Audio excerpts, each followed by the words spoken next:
In a meta filled to the brim with Desert Hair and Evolve, players might be looking to find a breath of fresh air. Fear not! Today, we here at TempoStorm will be blessing you with an off-meta deck that might help to renew some of your interest in the standard Hearthstone ladder. The general consensus currently is that there are 3 different ways to play Shaman: Evolve, Quest, or Murloc Shaman. There happens to be a 4th, lesser-known Shaman variant on the ladder currently, Control Shaman. This is an archetype that players may remember from previous metas, as it has circled around once in a while. Not many players have been playing Control Shaman currently, but there have been a few pro players experimenting with it. On paper, this archetype beats Evolve Shaman, making it a solid choice for ladder. On top of that, players will often mess up their mulligan against you, as they'll assume you're an aggressive deck. Today, we're going to take a deeper look into the archetype to see what makes it a good deck. We'll teach you how to pilot the deck in order to give you the best chances to win with this new build. Before we begin, do us a favor and subscribe to our YouTube channel to keep up with all of our Hearthstone content, ranging from standard videos like this to coverage of the new game mode, Hearthstone Battlegrounds.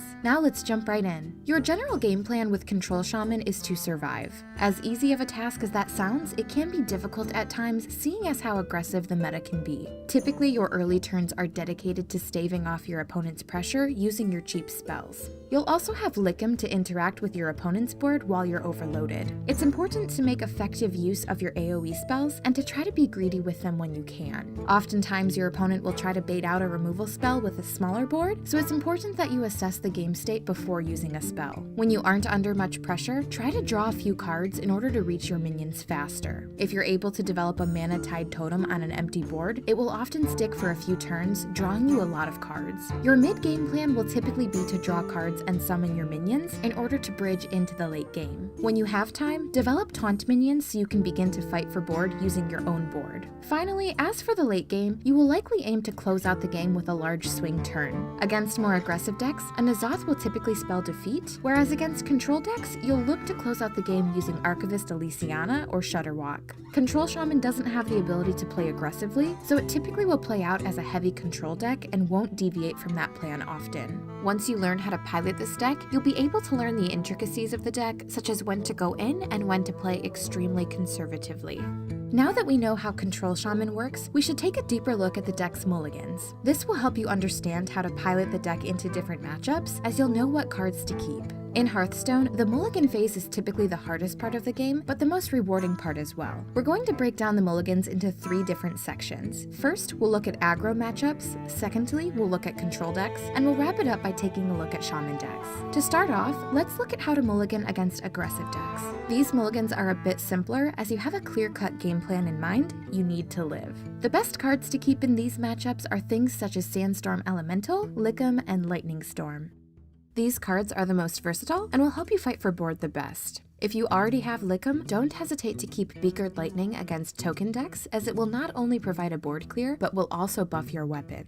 You can also justify keeping a Hagatha scheme, as this card benefits from being in your hand for a while. It's important to be greedy with your removal spells, and we can't stress that enough. It will come with practice, so just give it time and you'll learn the ropes. Against slower decks, you can be a bit more greedy with your mulligans. Typically, the important cards to look for against slower decks are Farsight and Mana-Tied Totem. It's important to cycle in these matchups, so these are the key cards. If you already have these cards, consider keeping a Hagatha scheme in case the board gets out of control. In some matchups, it'll be important to hold Hex in the mulligan, but that is dependent on if they have a key card that you need to kill instantly.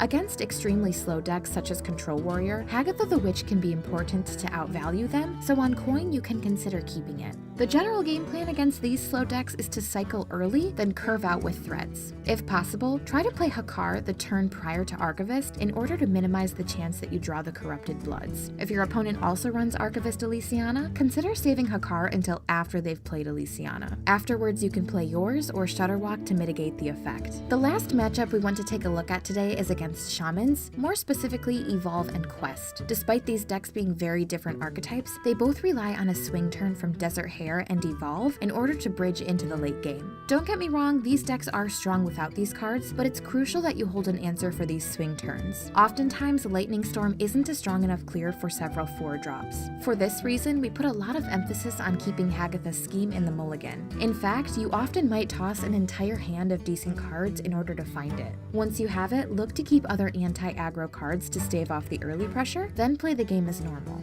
Control Shaman can be a very refreshing deck to play as it strays away from the norms of the meta. Be sure to give it a try before knocking it off as simply another Shaman archetype. We here at Tempo Storm have been having a ton of fun with it on the Legend ladder, so with a bit of practice, you too could be climbing higher than ever before. Thank you for watching another one of our deck spotlights. We hope you enjoyed this video. Make sure to subscribe to the channel to keep up with the rest of our Hearthstone content. Let us know in the comments below what type of video you'd like to see from us next. Have a good week!